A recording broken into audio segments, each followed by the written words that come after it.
Marissa Ginsburg, and I am on staff here as the events coordinator, and I want to welcome you to the Massey Dialogues. Today is on Jewish women writers. First, we'd like to start with a land acknowledgement. Massey College is built on a land where many Indigenous peoples have lived. It is on the treaty lands and territory of the Mississaugas of the Credit, as well as the traditional territory of the Huron-Wendat and the Haudenosaunee peoples. And we want to acknowledge our duty of stewardship and a great privilege that we have to work on this land. So today we are gifted with two awesome members of the community.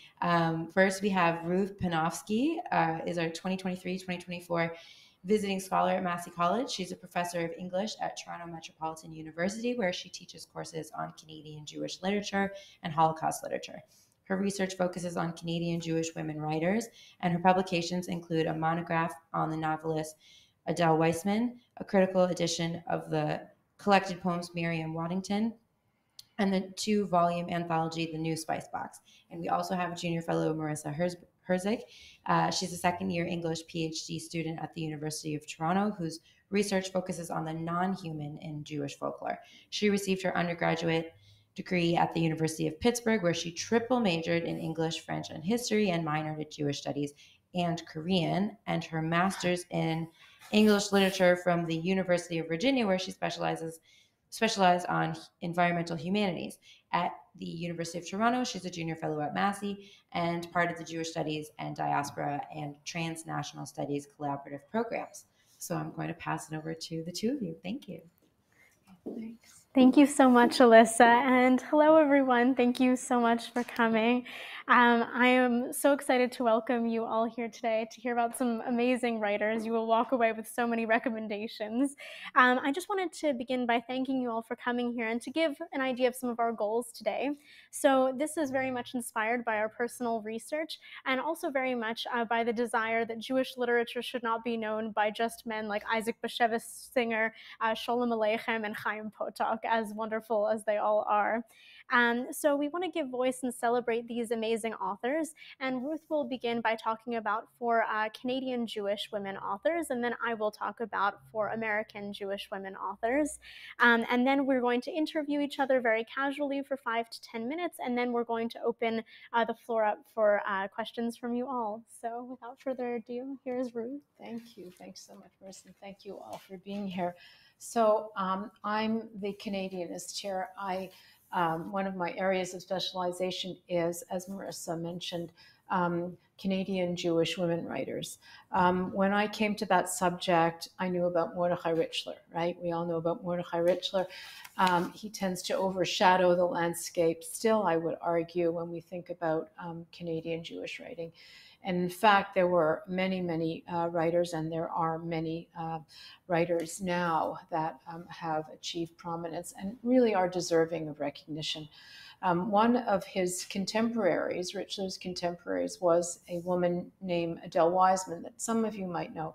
She was a novelist. Her dates are 1928 to 1992. She was born and raised in Winnipeg, and her 2 novels, the novels that she is really well known for, was The Sacrifice, published in 1956, and Crackpot, published in 1974. She was really the first woman to write in English as a novelist to gain prominence. Her first novel, The Sacrifice, was internationally renowned, and she achieved wide recognition and accolades and awards as a result of that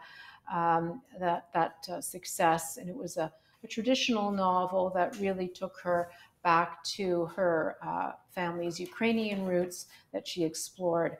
It took her many, many years to get her second novel published. Not until 1974 was Crackpot produced. That was a comic novel, almost the complete reversal in terms of tone and subject matter of the first novel. And the reason that it was so hard for her to get it published was that because there was at the center of it an overweight sex worker who is this most delightful character, one who inhabits my mind to this day. Her name is Huda, and she was a difficult character for contemporary readers to accept, and so it took some time for her to make her way into the public. So Wiseman was a contemporary of Richler's, and she had a very wide audience as a result of her first success, but that diminished over time, regrettably. The irony, of course, is that today Crackpot is a novel that is taught very frequently and is probably the better known novel than The Sacrifice, which gave her the reputation she had during her lifetime. A contemporary of hers was a woman named Helen Weinzweig, and Weinzweig came to writing later. She was born in 1915 in Poland, and she arrived, I think, as she was 9 years old with her divorced mother. They settled in Toronto, and she had a very kind of iconoclastic upbringing, to almost to no upbringing. Her mother was a stylist, and she was raised in the Kensington Market area, which at the time was a densely Jewish part of the city, and she was very much left to her own devices. She came to writing, as I just said, late, and she published 2 novels also. You notice that these women were not as prolific necessarily as their male counterparts, but Weinzweig published 2 novels. The first was called Passing Ceremony, and it was published in 1973. Weinzweig's sensibility was very different from Wiseman's. They were friends and contemporaries. She was very surreal. She was interested in French avant-garde writing, and her first novel, Passing Ceremony, was this kind of very dark exploration of the institution of marriage. And then she went on to write a second novel called Basic Black with Pearls. Both of these novels were recently reissued by Anansi in their classic series, and so they are readily accessible. But Basic Black with Pearls kind of explores an individual marriage, and also from this very kind of surreal point of view, where the wife, who is at the center of the novel, has this doppelganger, and she goes on these various explorations around the various Elm Streets of Toronto. But at the heart of Weinzweig's fiction is really an exploration of the institution of marriage as really failing women, and she was somebody who came late to writing and acquired a reputation that was much more niche than Wiseman's, but her work also is taught quite a lot. These are just 2 women who are very much rooted in Canada in terms of their writing and their sensibilities. I want to just mention 2 others who write with a connection to the Holocaust. Chava Rosenfarb, who was born in 1923 in Lodz, Poland, and arrived in Canada, Montreal, in 1950, was a writer who wrote first in Yiddish. She translated some of her work into English, but primarily wrote her whole life in English. In Yiddish. Her daughter, Goldie Morgenthaler, has translated the vast majority of her work, with the exception of 1 novel that was published in Yiddish. And just last year, a collection of stories came out that was issued by White Goat Press out of the Yiddish Book Center in Amherst, Massachusetts. It's called The Land of the Postscript, and it's her collected stories. So Rosenfarb is best known for a novel called The Tree of Life. It was a trilogy, and it was truly a novel that comes out of lived experience of being incarcerated in the Lodz ghetto. She survived 3 camps and then went on to become an award-winning, renowned writer in Yiddish. But of course, over time, as the audience died off, she struggled reaching readers, hence the need to translate her work into English. Her stories are the only work that she wrote that is set in Canada. Very interestingly, all of her novels are set in Eastern Europe, and Poland in particular, but her stories are largely about survivors, and they're very much situated in Montreal. And so you get a sense of Montreal from the perspective of this this group of, she populates them by groups of survivors, and her characters are fascinating. Her presentation of Montreal in the immediate moment of liberation and post-liberation, survivors attempting to settle themselves there, and their interaction with the Anglophone and Francophone populations of Montreal, the landscape of Montreal. And her sensibility in these stories is again quite surreal, quite otherworldly. The sense of dispossession, of disorientation predominates in the same way as it does in Weinsweg. And this is contrasting to her novels, which are very realistic and very much about her experiences in Eastern Europe. So she is a writer who is not very contemporary in terms of what she writes about, but her sensibility and especially these stories make her very, very contemporary. And when you read them, you feel as if you're encountering a fresh new voice. The last writer I wanted to introduce you to is Bernice Eisenstein. And Bernice Eisenstein was born in 1949 in Toronto, and she's still alive. And she was the first person to write a graphic memoir about the Holocaust. Her book was called I Was a Child of Holocaust Survivors, and it was made into an NFB short. It was animated and made into an NFB short. It was published in 2006, and she writes that as a young woman, as a daughter, trying to come to terms with her experience as a child of Holocaust survivors. Toronto figures prominently in that book because it is a book about the various the three neighborhoods that she lived in with her family. And so as much as Rosenfarb articulates Montreal as the geographical landscape of her work, for Eisenstein, it's very much Toronto. And as the first graphic memoir published by a Canadian, it is remarkable. It's a work of art. I should have brought it with me, but it's a work of art, just as it is a textual exploration of her relationship with her father, because her father dominates as this kind of protagonist, and her mother, who lives longer than her father. And it is, in fact, the death of her father that gives rise to this memoir. So these are just three writers that I've chosen to highlight, and I'm now going to turn over to Marissa, who's going to talk to you about her four writers. Thank you so much for that amazing presentation, Ruth.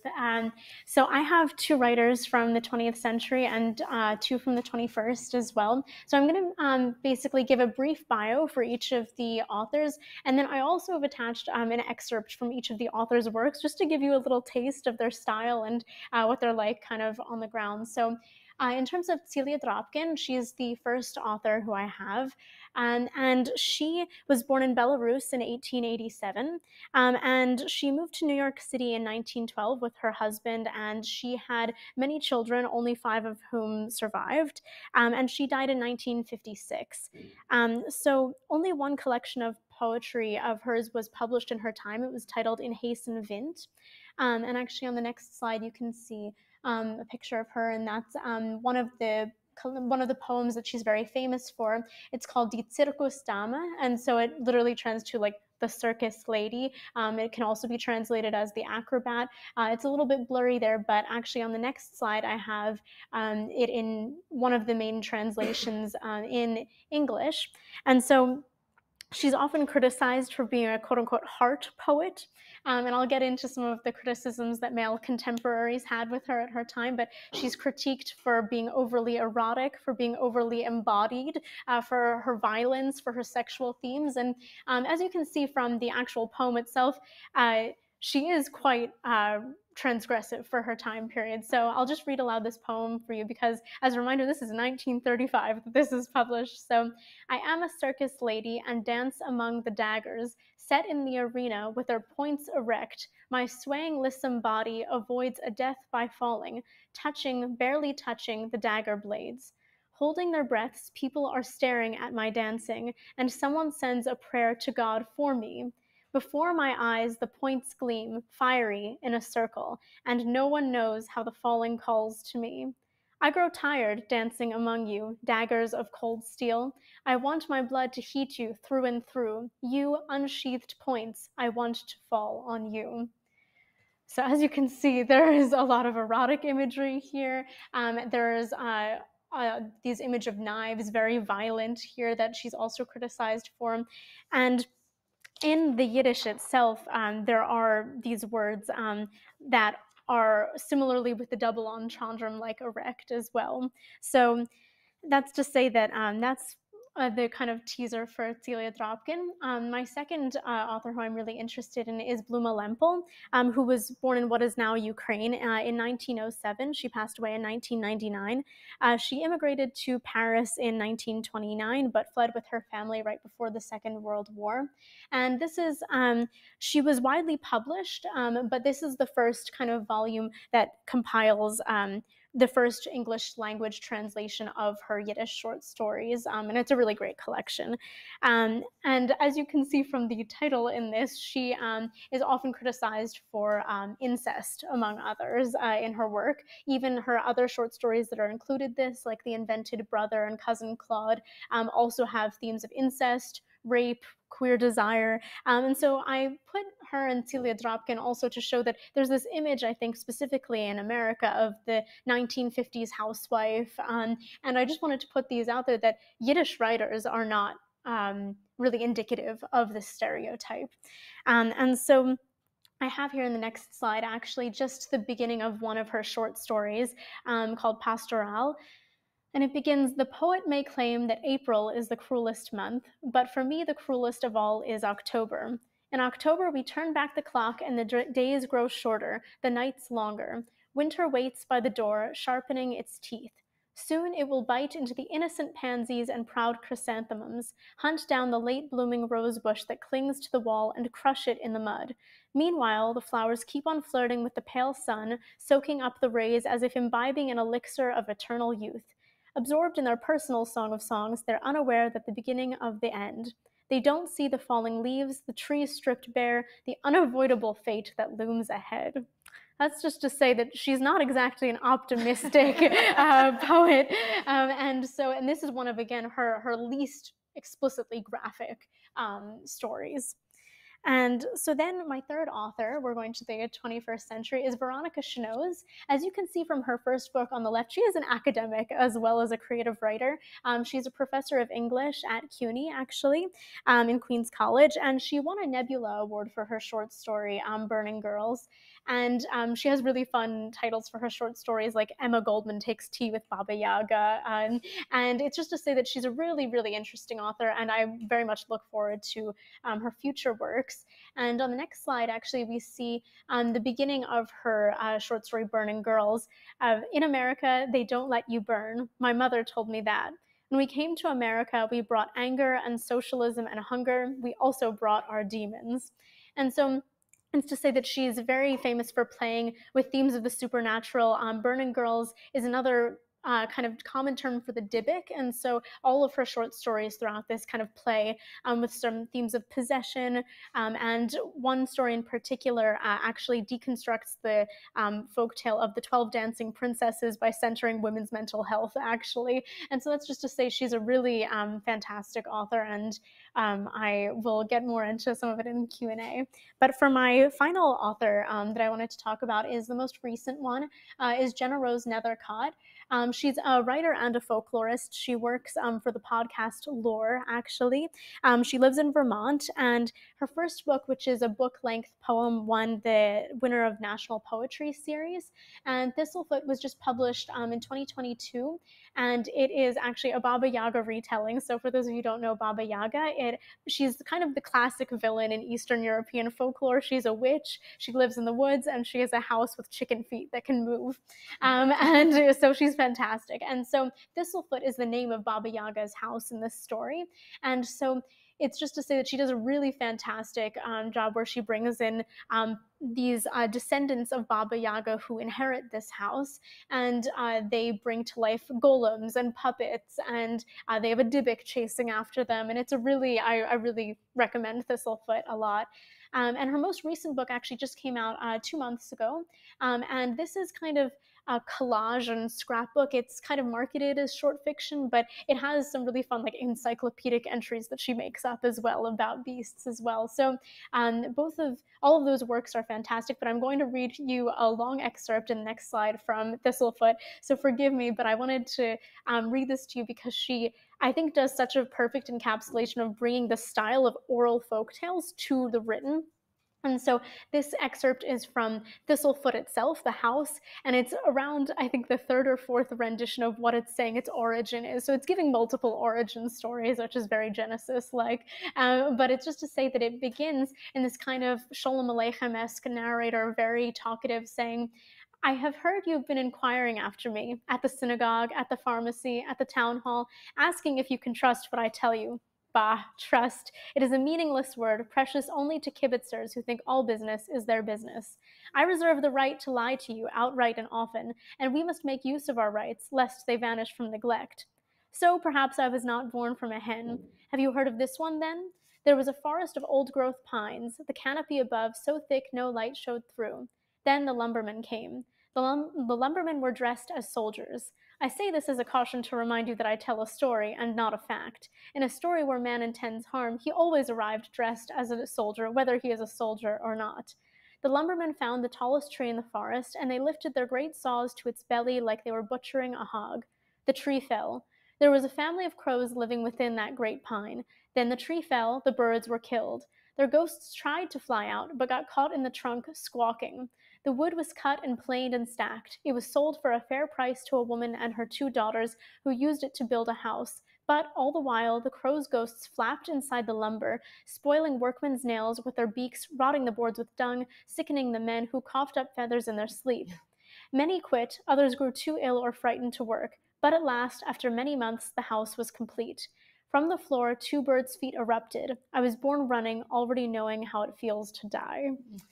And so that is just a little snippet from Thistlefoot. And so it can read kind of like vignettes, but my goal here in bringing together these authors is just to show some of the range of these authors, and how we can really see this kind of, instead of a teleological kind of linear from less progress to more progressive, we just see different ways that Jewish women are using their writing in really radical ways. So with that said, I'm going to finish my presentation, and we can get to talking amongst ourselves. So I guess my first question for Ruth is, how did you find these authors in the first place, and what kind of drew you to them? Yeah, that was a good question.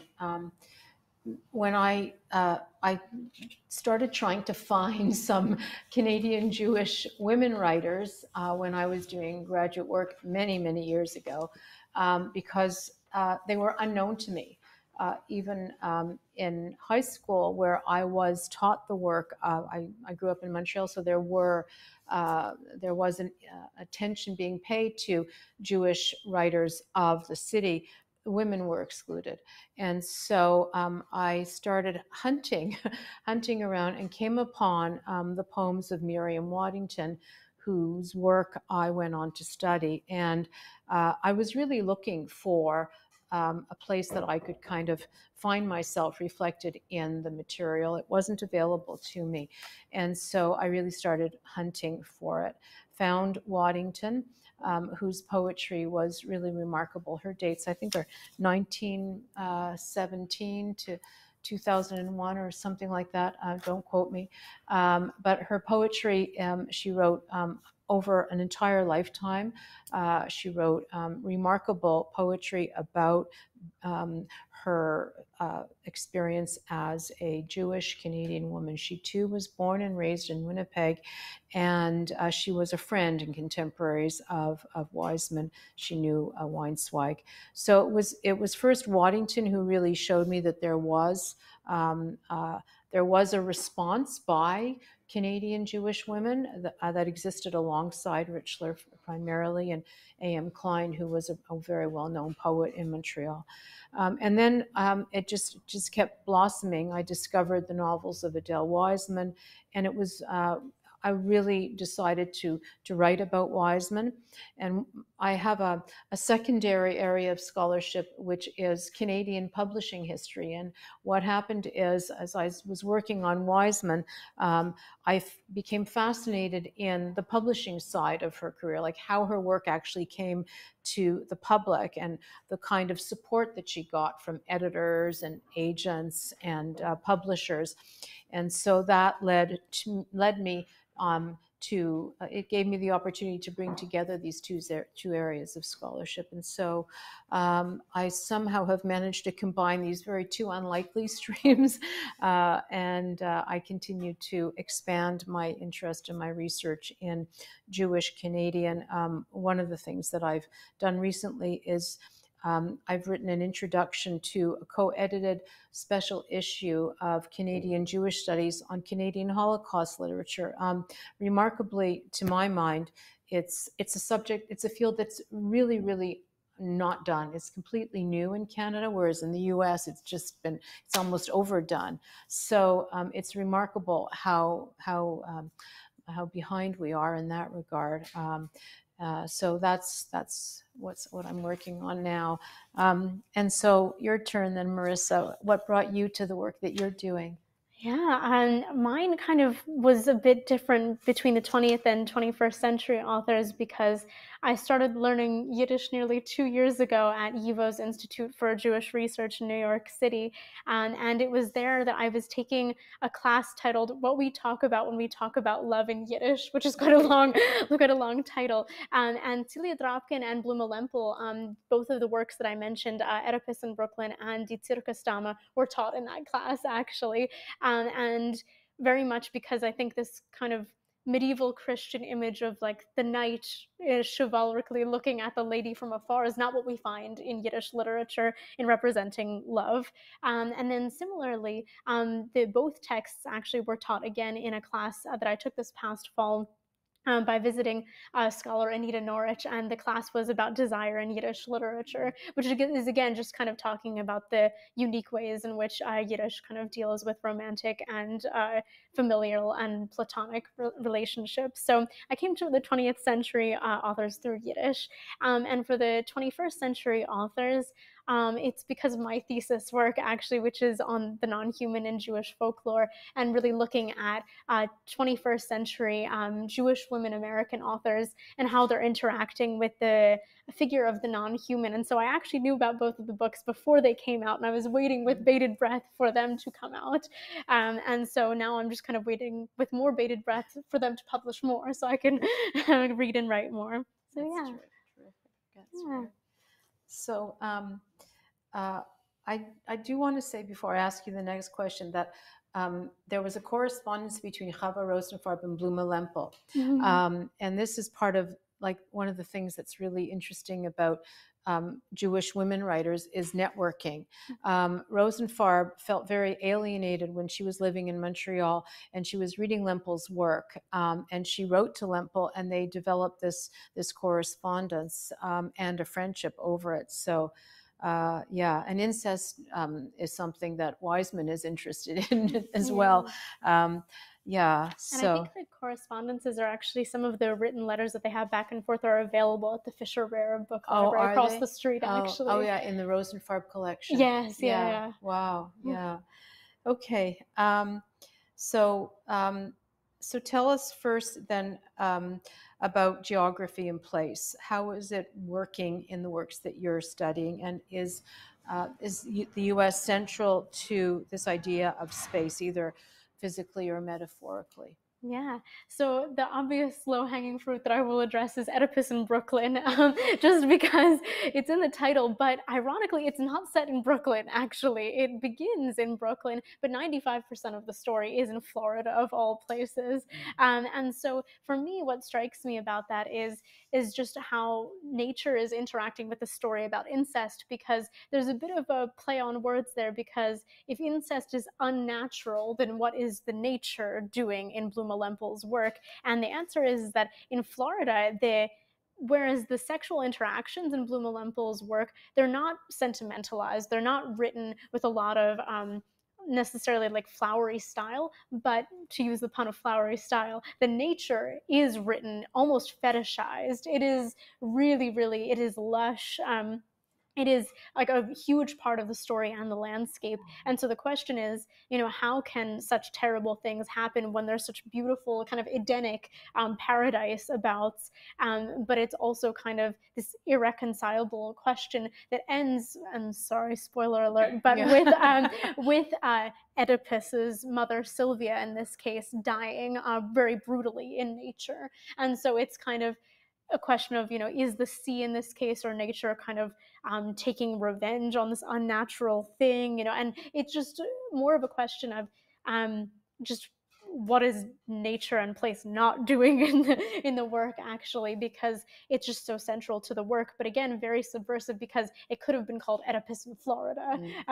But I think somehow the New York works a little bit. Veronica Chenose also bases a lot of her work in New York City, but very much urban space. But it's just to say that Oedipus in Brooklyn is the one that I think of the most in terms of playing with the space that she has. But I want to know a lot about, I know you've mentioned Montreal and Toronto. Yeah. Are those the cities that are interacted with specifically in your author's works, or are there any other ones, or are those kind of the main Jewish centers? They become, over time, initially authors are really resistant to locating themselves in an identifiable Canadian space, because, to market, you need to be at this point in mid to late 20th century, Canada does not have the cachet as a setting. It does now, but it didn't then. And so Wiseman, who's the first person I mentioned, she kind of camouflaged the setting of Winnipeg. People who know Winnipeg know that it's very much the setting for both of her novels, but she doesn't name the city. And that's very deliberate, because she wanted to access an international readership. And Winnipeg, Winnipeg has some cachet today, but still not as much as Toronto, Vancouver, and Montreal, for example, right? In the case of Weinzweig and Eisenstein, Toronto is very much the landscape of Toronto. And it's interesting that that Weinzweig does this very deliberately. She has one of her characters really kind of tracing all of the Elm Streets in Toronto, and there are many Elm Streets in Toronto, and she has them traversing all of them. So Toronto is very much at the center of the kind of quest for identity that her female characters undergo. And Eisenstein, too, her coming to a sense of identity is through the lens of Toronto and the various neighborhoods that she lives through. And that it's almost like the security of place allows her to come to terms with the tragedy of being a child who really has absorbed the trauma of her parents. And for Rosenfarb, Montreal is at the core of all of her short stories. And as I mentioned, it's really fascinating that she uses only the short form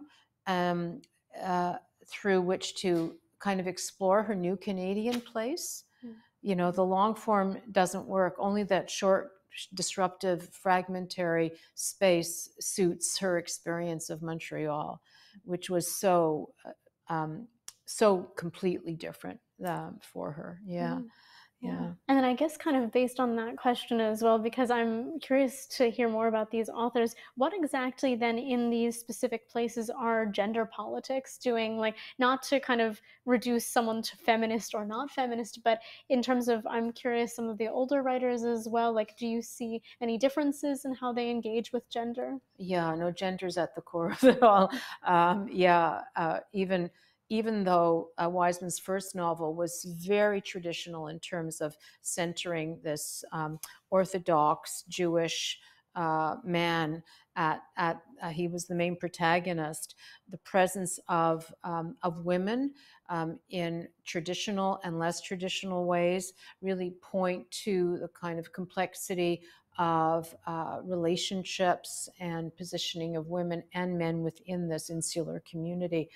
And he is a murderer of a woman who is kind of a looser figure, like she's flirtatious. She doesn't abide by the script that is normative for an Orthodox Jewish woman, and he murders her in a seemingly state of insanity.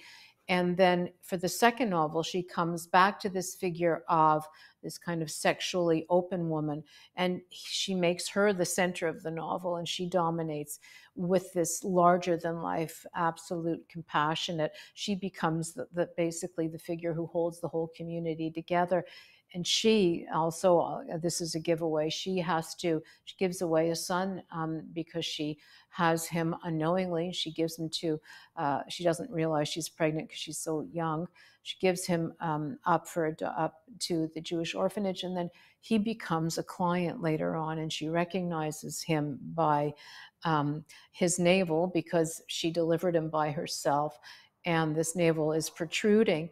And she has to make this moral decision as to whether or not to accept the child or reject him again and traumatize him. And it's a reversion of the traditional incest story. So the gender politics there are remarkable. And all of the authors, Weinzweig is really examining with precision how women's place within marriage. And the Jewish side of things is almost incidental.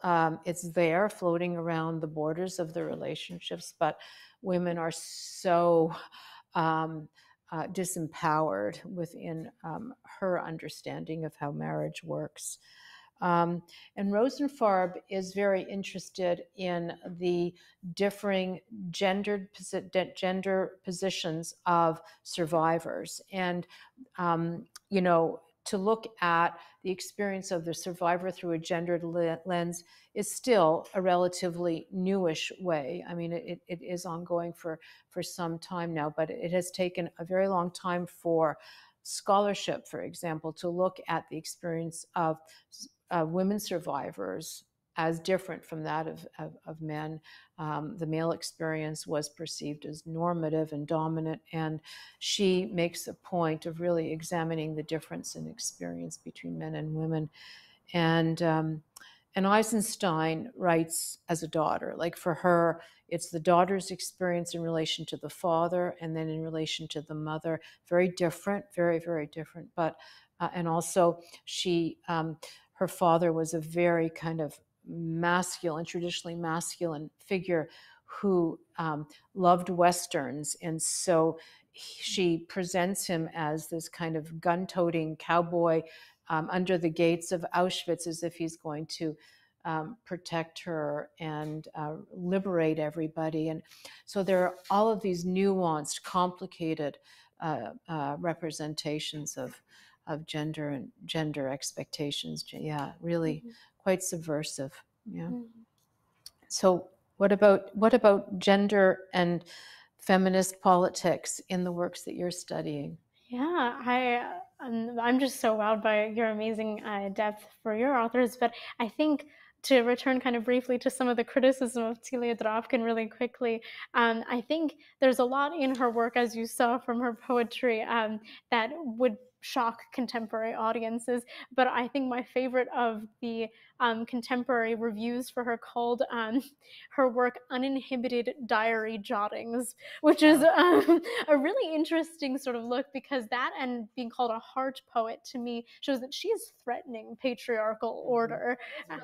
Yes, exactly. It's very belittling, but it also is looking at the diary is also a gendered form as well, and it's very feminized, and there's no reason why diary writing wouldn't be elevated. But and just to say that in her work, as you saw from Die Zirkusdame, has these themes that are very much like not separating violence and love, which I find really interesting. But specifically, I think that Veronica Chenoz does a really fantastic job of kind of centering women's mental health but also she does not martyrize or sanctify, or really she writes very flawed characters in ways that I actually think are really wonderful. And she does a retelling of the Brothers Grimm story, in which it's called Among the Thorns, and she has a kind of Dybbuk figure, but a daughter whose father is killed by anti-Semites, in which she goes out and she is basically trying to enact this murder. And it sounds like it's kind of the beginning for like a very stereotypical action plot or thriller. And it just becomes so complicated because she ends up becoming attached to some of the people in that local village. And so at least the ways in which these authors are interacting with their environments, I think, cannot be separated from the gendered aspect, and a lot of the time the gendered expectations in them. And so for me at least, I see in Veronica Chenow's and Bluma Lempel, and honestly, now that I'm saying it, all of the authors, there are also all these moments of queer desire as well, that specifically the main love story in Thistlefoot is a queer one.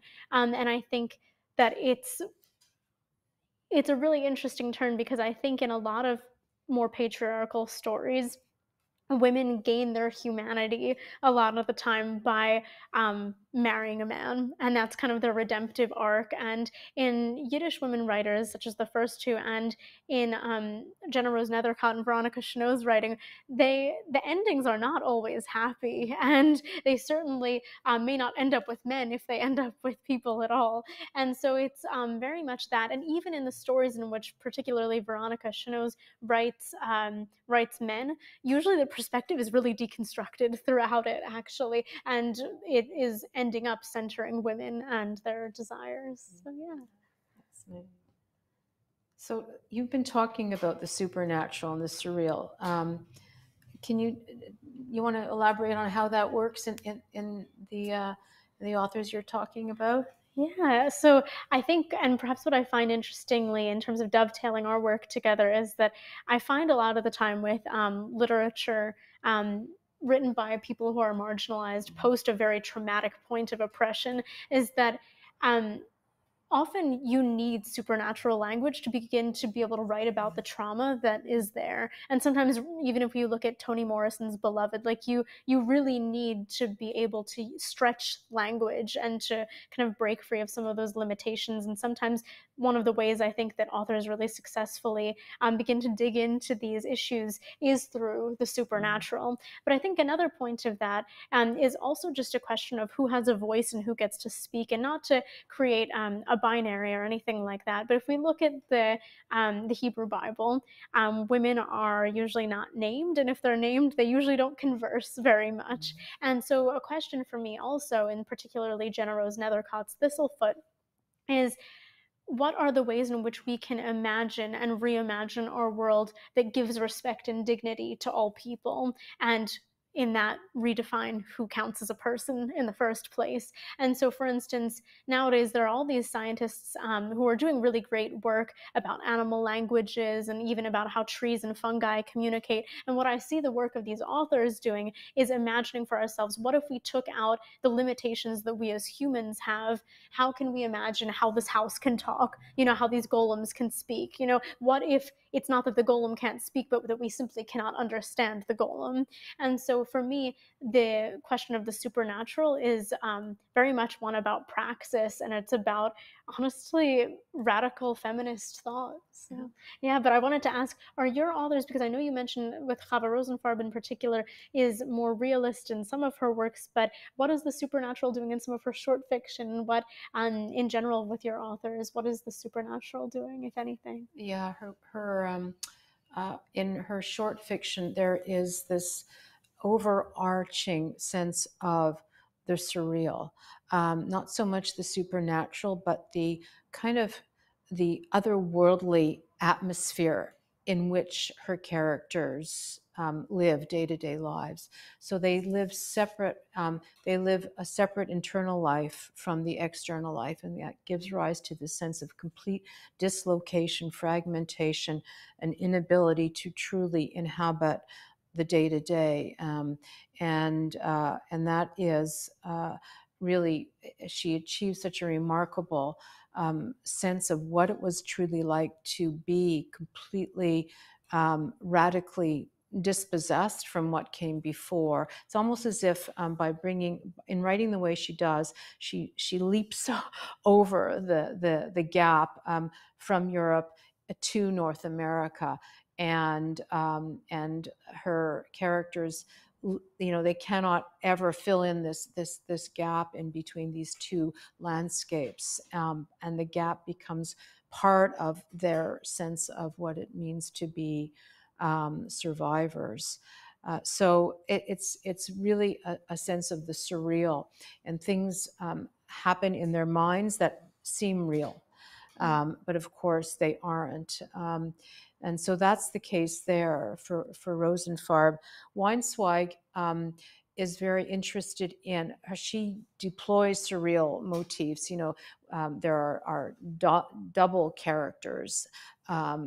Women stand in for one another with very little effort, and she uses that as a way to really examine the way in which women feel so kind of not of the world in which they inhabit, and how day-to-day life is just so almost kind of fantastic and surreal and unnatural. And she also uses a tremendous amount of fragmentation. And there isn't a continuity. Her narrative style is very kind of vignettes, but vignettes that juxtapose as opposed to complement one another. Yeah, and I think Wiseman is, of all the writers that I've introduced you to, is the most realistic of the writers, but she still is interested in these moments of complete dislocation, right, where things do not appear as they seem, and that calls into question one's moral sense. Yeah, so we want to leave you with other writers. We want to leave you with other recommendations. So writers that you would encourage people to read. Yes, I will try to keep it brief, not to overwhelm anyone. I would say in terms of kind of the earlier Yiddish writers, Malka Chaifetz Tusman is who I'd recommend in terms of if you're looking for Celia Dropkin, but not Celia Dropkin, that is who I would recommend. But in terms of kind of an area that I have kind of left neglected in terms of the late 20th century, Marge Piercy is great. She's really, really fantastic. She did Woman on the Edge of Time, He, She, and It, which is a Golem story.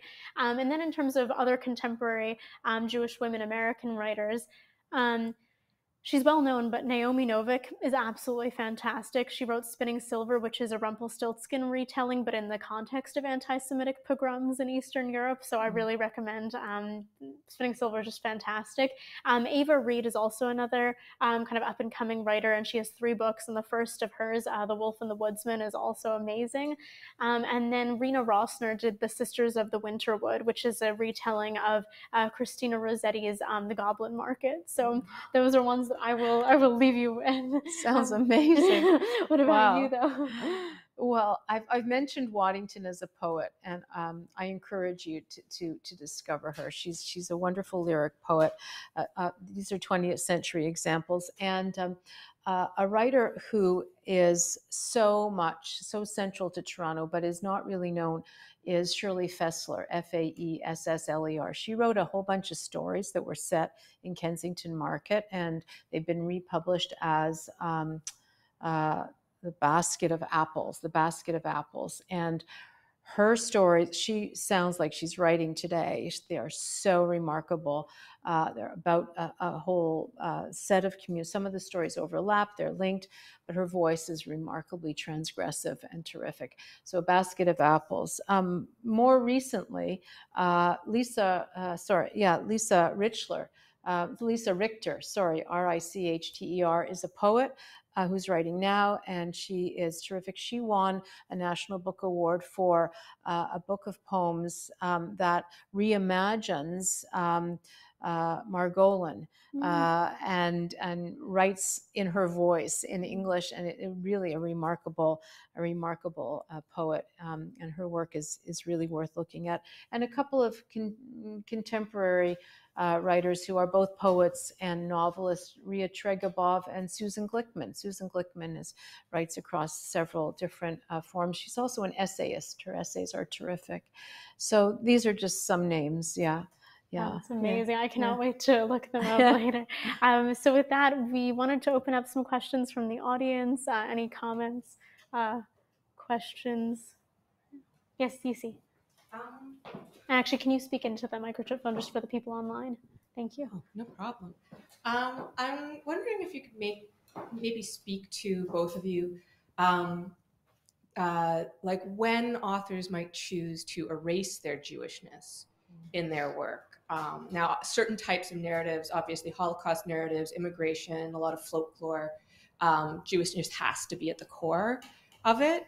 But, many authors, Marge Piercy is one. You had mentioned another author who had kind of like made Jewishness tangential, but very often Jewish authors will just like remove that completely from their work. And like any insights you have into trends or like motivations that come up in that would be very interesting to me. I can. But Weinswag was more interested in her. She's the person that I mentioned. She was much more interested in her experience as a woman than she was as a Jew, and so she highlights that. And the Jewishness is there as kind of this all shaping force in her life, but it isn't the focus. Whereas for Wiseman took it upon herself as it was this kind of moral imperative that she ought to explore what it meant to be living as a Jew in the world. She was writing not that long after the Holocaust as a Canadian feeling. I think it's so individual. I really do. I think so. Ria Tregabov has an essay that she was writing, and then only much later did she really start thinking about herself as a Jewish woman writer. It came later. I think it really is so individual, and some might very deliberately remove that from their work, and others deliberately foreground it. Yeah.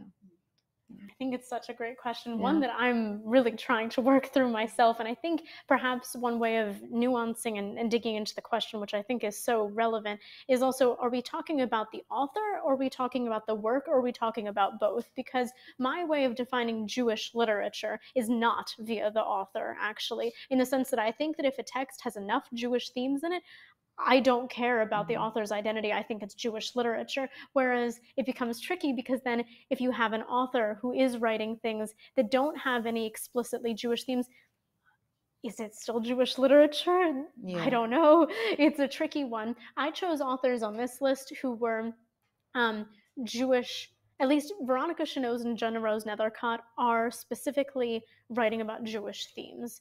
Bluma Lempel and Celia Drapkin, now that I'm thinking about it, don't actually always. And so it's just to say that also it could be a question of, number one, they weren't hiding the fact that they were Jewish or anything, but it's also a question, I think, a triple layer to this is, how is Jewishness manifesting? Because, for instance, I think in Jenna Rose Nethercott's Thistlefoot, you don't see any characters going to shul or anything like that, but there are golems and dybbuks walking around. Mm-hmm. And so it's just to say that there is also, I think for me, the works that interest me are how people are playing with Jewishness in the 21st century to make space for like queer characters as well. Whereas like, I'm so sorry to trash this book, but I was just reading Mary Anton's The Promised Land, which is this autobiography from 1912. And it is the most dry account that really very much sentimentalizes a particular vision of Jewishness that for me is not very interesting to read. I don't need to read about the patriarch wearing tzitzit, for instance. Like that for me is not interesting in terms of what's being done with Jewishness. But at least in terms of the question of Jews, like Jewish authors who are hiding their Jewishness in their work, I can't really say, because for me, at least, I'm just interested in the works that are directly talking about Jewishness. But even in the works in Veronica Chenot's works, where things may not be as directly apparent via the character, there are still hints about, like, one character will be, kind of having rugula right before, her performance. Like, just even little hints like that to me are perhaps foregrounding gender, as Ruth mentioned. But it's a great question, one that I'm still trying to navigate. What you've just said reminds me, Anne Michaels, who is probably the most renowned contemporary Canadian Jewish writer. She published Fugitive Pieces, which is a work that's grounded in Jewish experience, and yet she does not identify as a Jewish writer. She refuses that label. So it's really complicated. Yeah. Thank you. Yes, Noah. Hi, so I'm Noah Kahn. I'm a junior fellow here at Massey College. And my question is specifically about Thistlefoot, because the idea of Thistlefoot is very interesting to me. And when you were reading the quote, and the very last line was something along the lines of, like, I was born running, knowing already how it feels to die, or something like that. But I feel like I don't have the skill set or the context to kind of unpack what that might mean, but it struck me as meaningful. And I was I was wondering, because I'm imagining this kind of non-human thing as biotechnological, like somehow mystically or religiously animated, but then also making some sort of epistemological claim to, like, the knowledge of death, that there's so much going on there. And so I was wondering, kind of like, to your interpretive lens, like, what are some of the things that might mean? First of all, great memory on the quote, and lovely question. It's a really complicated, and I definitely am happy to briefly speak about Thistlefoot. So what I would say, just in terms of more of my post-humanist kind of lens, is any way that we define life and death is usually circumscribed by a patriarchal investment in who counts as alive and dead. And so that's kind of my foregrounding to that. But I'd say, in terms of the house itself, like, the meaning that I took away from that particular phrase of already knowing what it means to die is the legacy of the Holocaust, the legacy of Jewish persecution. Like, if you are raised as Jewish, like, what it means to die, even though you yourself are alive. That is what I get from that. But in terms of the actual kind of hybrid house of, like, animal, mineral, vegetal, and such, it's really complicated. But at least for me, it's showing that Jenna Rose Nethercott considers this house alive, which is, to me, really, really fantastic. And I think kind of breaking this boundary that Western European Enlightenment thought is so invested in, kind of having this really rigid dichotomy between life and death and man and woman. And so I think that, at least for me, I view Thistlefoot as the house is kind of breaking down those boundaries. And I will not spoil the ending for you, actually, but I encourage you to read it. Yes. I have a question for Marissa. Those were great talks. Thank you very much. So looking at the covers from the Nethercott novels, or all of the novels, they're gorgeous, they're exciting. It strikes me that they're very different than, like, the Philip Roth treatment of, like, solid color background, port noise complaint. Like, there's something going on here that's very contemporary, that's very, like, resistant of kind of highbrow literature. It's fantastical. And you mentioned she'd won a Nebula or Hugo or something. Yeah. So I guess my question is kind of twofold. How do these novels find sort of their niche in the market, or how do they become visible to readers, especially hyper-contemporary novels?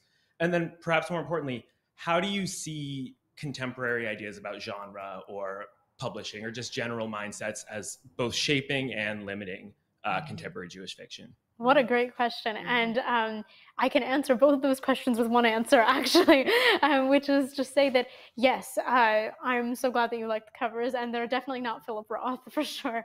But I think it's relevant here that what you're picking up on is kind of the huge popularity of the YA genre.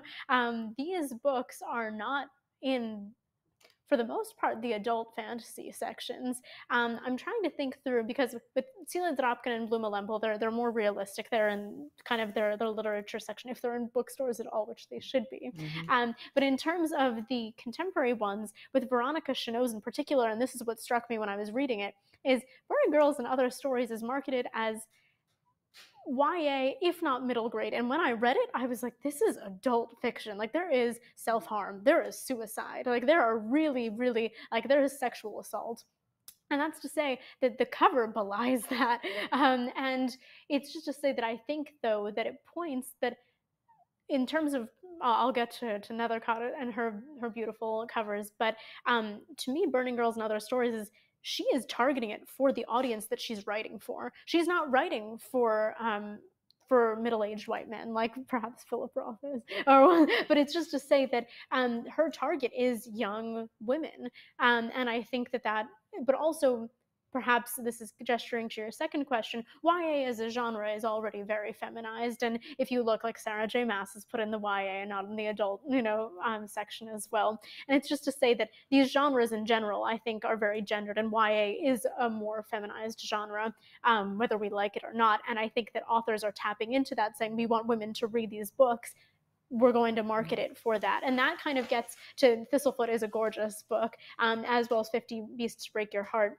And I think that they're recognizing that they're writing for these specific people and they're marketing it for them. But I think it's also just they want the books to be bought as well. Mm-hmm. And, I think that people will buy beautiful pieces of work like that, as simple of an answer as that is. So thank you for that. And I actually wanted to kind of pivot that as well in terms of the marketing of your works as well. Actually. Yeah.